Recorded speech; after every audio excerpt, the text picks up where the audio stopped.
What is going on, guys? I'm J2005 Gundam here, and today I'm going to be reviewing the high-grade Seravee Gundam GNHW Weapon B. Now, why it doesn't have not got the GNHW Weapons is because I have them right here. So I'll teach you how to mount them on. Now, for the Seraphim here, which does not transform, you have these two pieces, which now the bigger part goes at the back. So you can just peg them on. They're actually built, they're not molded in, they're just put in when you're sandwiching everything together. So yeah, we do get parts for this actual Seraphim Gundam in the kit, which I don't know what's the reason for not giving us an actual Seraphim in this kit if we had the Seraphim parts. Now for the Seravee, now we have the hands here. Now this armor, this piece of armor is actually a new piece with the peg in it. So what you have to do is to bring in this, not this, these two pieces, and just peg them on. Now it has some GN field generators. So for the side skirts, now there are no side skirts in this configuration, so you have these extra two GN cannons which open up. So you have to make sure that the piece that's opening up is at the bottom. So this goes on the left of the Seravee. Now you have two holes. This hole is for the smaller hole is for the Seraphim, and the bigger hole is for the Seravee. So you can just peg them on.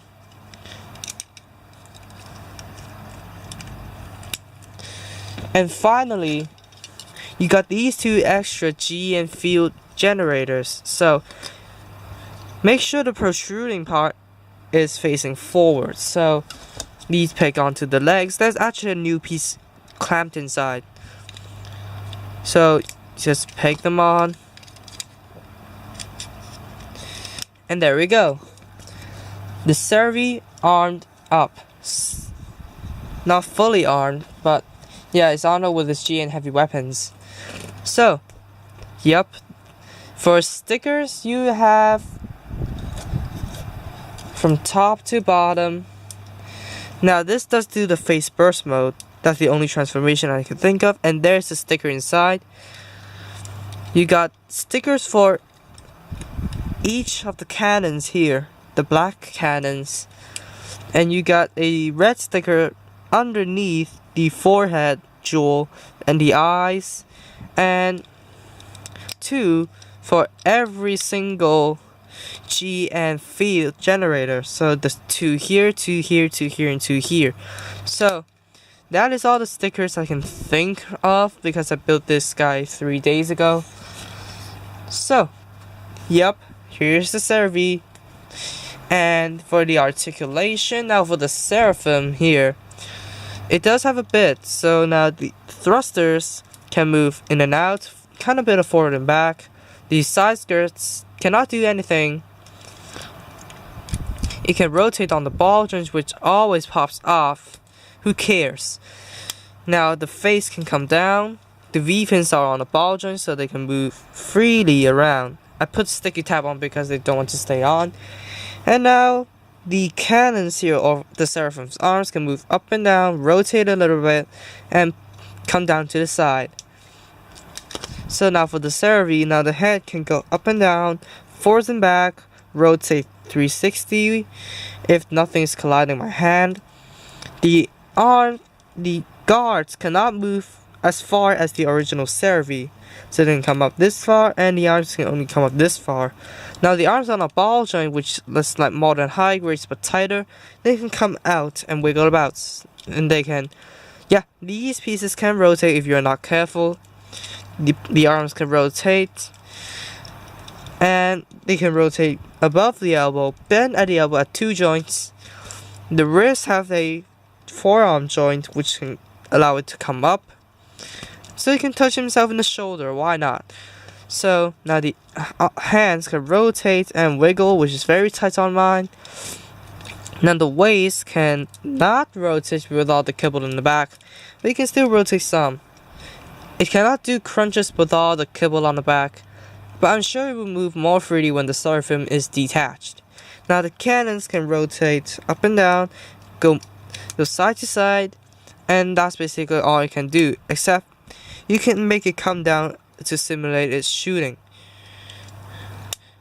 So now there's no skirts to get in the way except for the seraphim there.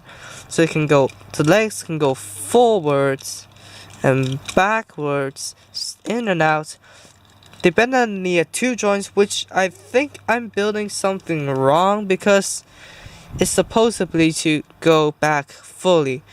Now the cannons here can move up and down on the base and move forwards and back at the leg, so it can do the chicken thing.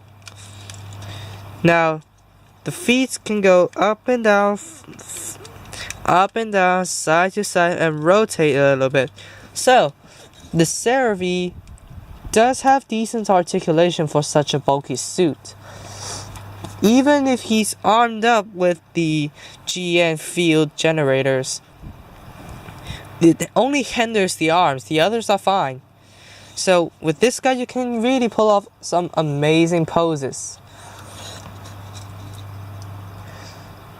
So now for the accessories, you have on the body, you have the two GN cannons from the seraphim and the legs. Now you have the waist cannons here, which as you can see then come down and simulate they are firing. But one drawback is that they have to be pointing forward, which I don't like about. And now we have the GN field generator, so there's some points for you to help you grip on it. So you can just pull them out and not pull them off, which I always do. Fuck. There we go. So just pull them out gently. Fuck it. I know you can generate the GN field with the face on the back, but this enhances its defensive stats. So now the GN field is deployed. Now without Plavsky particles, you cannot see it being generated, but you can simulate it being generated with the help of a clear green file. Now you do also have a face burst mode on the back, which you can maneuver the horns to form a V fin. And you can just pull the face down and it is fully bursted. And now you do have handheld weapons. Now you don't get any beam sabers, but I'm just gonna steal those two from the double riser and give it to him. Now we have the two GN Bazooka 2s, and they can just simply go onto the arm. No stickers or whatsoever. The yellow piece is actually a separate yellow piece.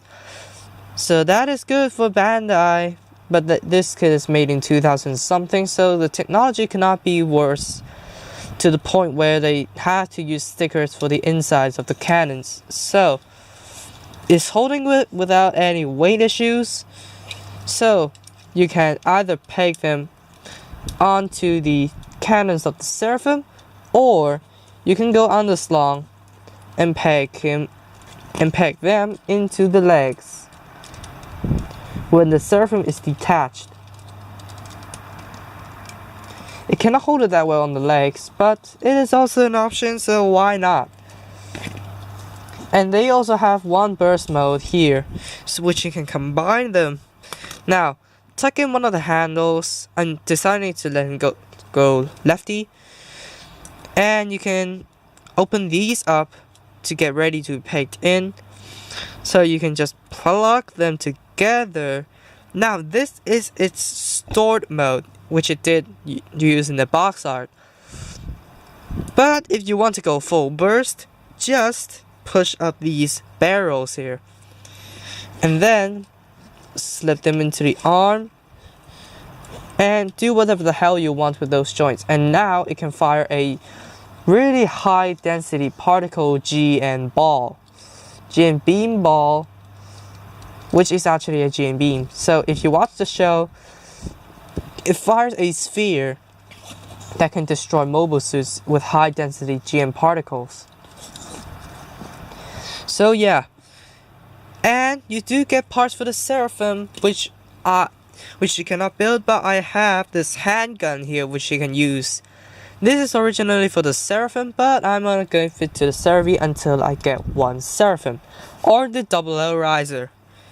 So finally, one lightweighted handgun or pistol that the Seravee can use, because all of these has high firepower and this is the only low firepower weapon it can get.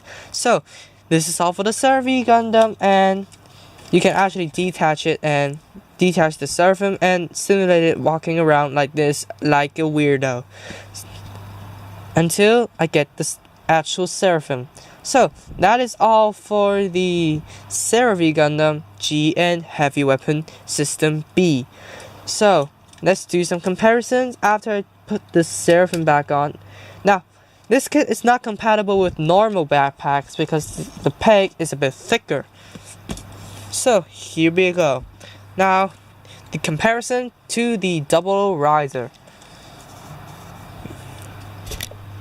Now, as you can see, the Double Riser is kind of small because the Seravee saved the XCF in the first episode of season 2.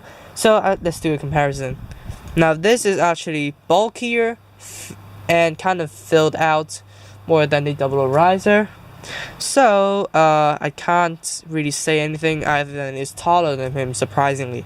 So thank you all so much for watching this review of the Seravee Gundam GN Heavy Weapon B. If you did like it, please be sure to drop a like, comment, and also subscribe for more gaming videos, model reviews, and all that kind of stuff. And why not subscribe to Rainbow Life for her same videos in the future, and Piano Jack for his gaming and music videos. So thank you all so much for watching, and I'll see you all in the next video. Peace out, guys. Bye bye.